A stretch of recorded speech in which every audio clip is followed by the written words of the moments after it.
Unfortunately, this microphone has no auto-tune effect on it, so that's not gonna work. But as you know, T-Pain can sing without auto-tune. And so can I, when I want to.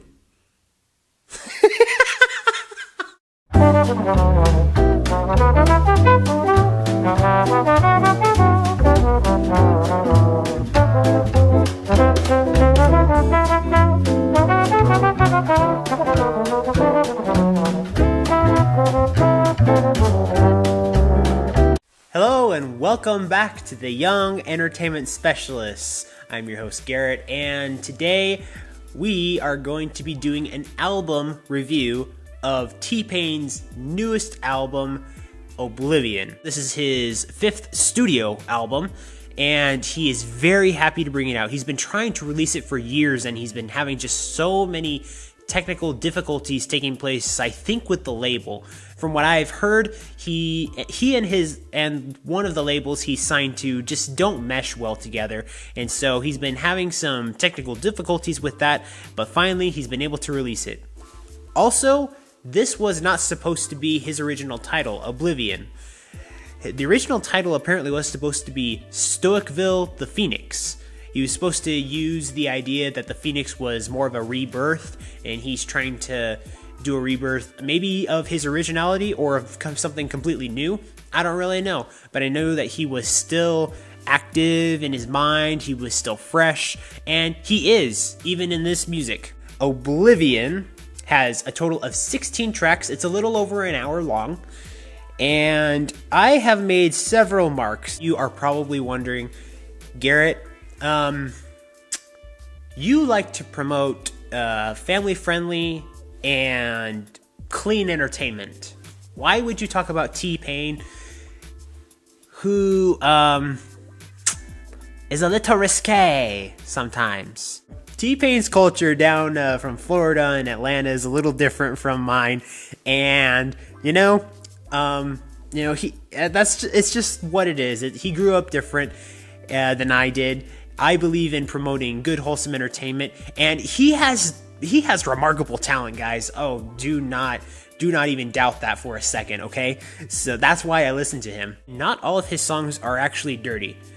Now, having said that, we do have some things to cover in this album review. So here are the songs. He starts out his album with a song called Who Died, and the last song he ends with is called Second Chance, Don't Back Down.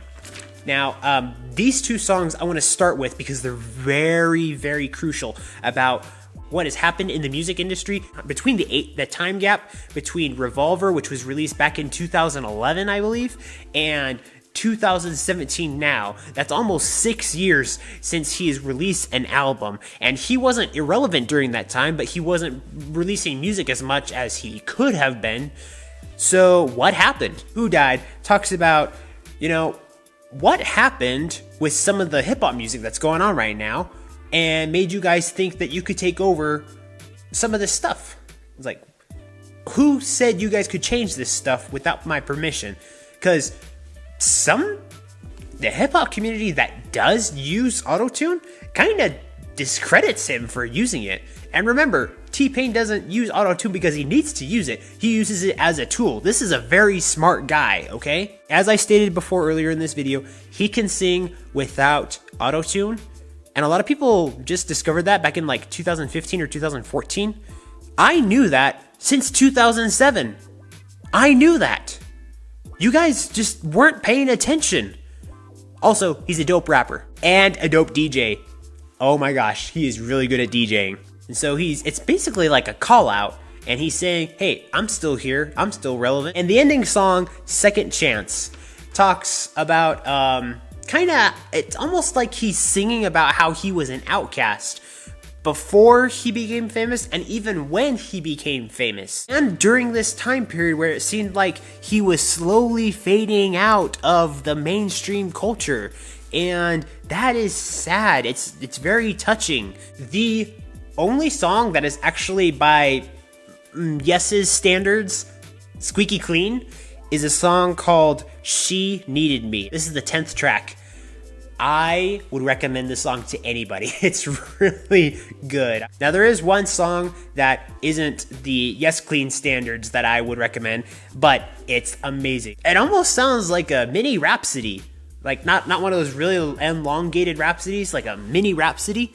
He's got little solo moments of music. He's mixing in with a featured artist named Mr. Talkbox, who uses a talkbox, by the way. It's kind of why it sounds kind of like Daft Punk.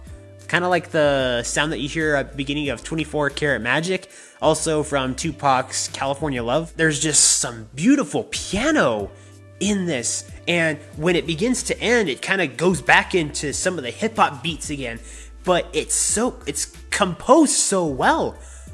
That was the first song where I was like, boom, yes!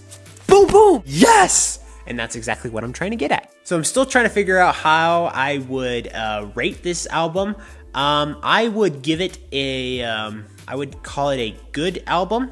I wouldn't call it a Y.E.S album, but I do have 2 songs on here that like sucker punched me in the head and in the heart that said yes to these 2 songs. You don't have to take my word for it. You can go listen to it for yourself and let me know what you think of it in the comments below. Thank you guys so much for watching this again. And remember guys, if you want to get the best entertainment that makes you say yes, you can subscribe right here. Catch you on the next one. All right, here we go. The song Straight was pretty good. No Rush. T-Pain, thank you very much for continuing to make music. He's got Chris Brown on here, Neo, Wale, Ty Dolla $ign, and Tiffany Evans.